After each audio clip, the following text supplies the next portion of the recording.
Search and rescue officers, what are your creepy stories? Our friend is a volunteer who does that sort of thing in the Australian outback. Involved in wildlife rescue, bushfire management, etc. He received a call about a couple of tourists who got it in their heads that they could load up a little rented car with some snacks and tunes and drive it across the Australian bush. Some romantic idea about driving from Western Australia to the Northern Territory, looking for kangaroos in their habitat, foraging for native plants as bush tucker. No understanding of the rough terrain, isolation, good luck finding a gas station, and how cold the bush becomes at night. Their friends hadn't heard from them in a few days. My friend is near Alice Springs, which is one of the locations they could have ended up. It's a lot of ground to cover, but he does his part and spends the day just driving around on dirt roads. Gets past familiar farms into the real outback, just miles of red dust and dry air.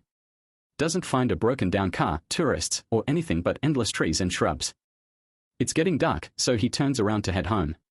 On his way back, he notices something about one of the low-growing trees he didn't discern before. Hair. Human hair. Tufts of blonde hair are twisted around its branches. It's probably too light to be from indigenous people, and there isn't a known tribe on that land regardless. He slows down. More hair.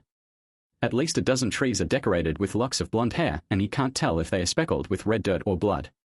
When the gravity of the situation sunk in, he floored it.